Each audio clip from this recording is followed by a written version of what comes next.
एक बार एक शिकारी शिकार करने के लिए जंगल में पहुंचा। उसने अपने तीर पर बहुत ही खतरनाक जहर लगाया और शिकार को निशाना बना करके उसने तीर को छोड़ा, लेकिन उसका तीर चूक गया और तीर एक पेड़ पर जा लगा। वह पेड़ बहुत ही हरा भरा और बहुत सारे तोते उस पेड़ पर रहते थे। जैसे ही वह जहरीला तीर उस पेड़ पर जाकर लगा, वह पेड़ धीरे धीरे सूखने लगा और उस पेड़ पर जो भी तोते रहते थे वह एक एक करके उस पेड़ को छोड़कर जाने लगे। उस बड़े से पेड़ के कोटर में एक बहुत ही बूढ़ा तोता रहता था जो बहुत ही धर्मात्मा और अच्छे मन का था।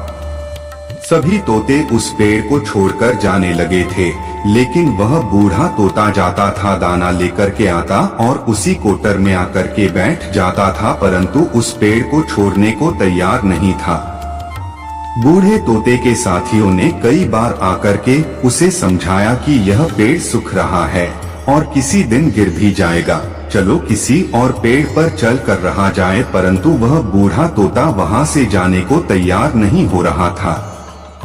अब यह बात देवराज इंद्र तक पहुंची। उन्हें बताया गया कि एक तोता है, वह जिस पेड़ पर रहता है उस पेड़ पर एक जहरीला तीर लगने के कारण सूखने, गिरने और खत्म होने के कगार पर आ पहुंचा है और एक बूढ़ा तोता अभी भी वहीं पर रह रहा है।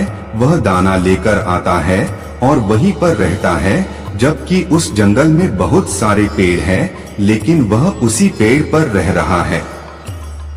देवराज इंद्र प्रकट हुए और उस बूढ़े तोते से कहने लगे कि आप बहुत धर्मात्मा है, बहुत ही अच्छे मन के हैं, लेकिन आप इस पेड़ को छोड़कर किसी और पेड़ पर चले जाइए, क्योंकि यह पेड़ कुछ ही दिनों में गिर जाएगा।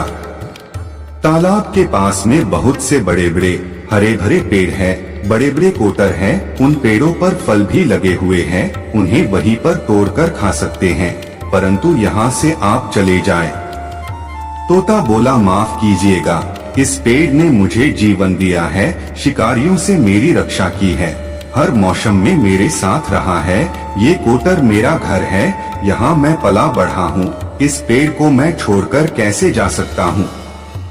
इस पर संकट आया है तो क्या मैं इसे छोड़कर चला जाऊं? मैं ऐसा कभी नहीं कर सकता।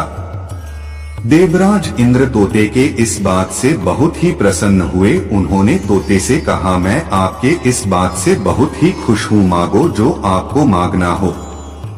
उस बूढ़े तोते ने कहा, मुझे बस इतना मांगना है कि जिस पेड़ ने मुझे जन्म दिया, जहाँ मैं रहा पला बढ़ा, जिसे आप मेरा जन्म भूमि कह सकते हो, आप इसे फिर से वैसा ही हरा भरा कर दो जैसा यह था। देवराज इंद्र ने अमृत से उस पेड़ को सिंच दिया और पहले की तरह हरा भरा कर दिया। अब वापस से उस पेड़ पर आकर के बाकी तोते रहने लगे। वह बूढ़ा तोता कुछ समय तक और जिंदा रहा, फिर उसकी मृत्यु हो गई और वह स्वर्ग में चला गया।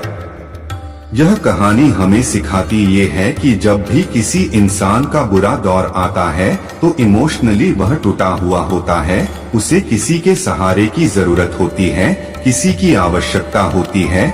अगर आप ऐसे समय में उसे छोड़कर चले जाएंगे, उससे बात नहीं करेंगे, मुंह मोड़ लेंगे, तो आपसे बुरा कोई नहीं है, क्योंकि आप किसी के सुख का साथी बने या ना बने, लेकिन आपको हमेशा किसी के दुख का साथी जरूर बनना चाहिए। दोस्तों, वीडियो अच्छा लगा हो तो चैनल को सब्सक्राइब करें। धन्यवाद।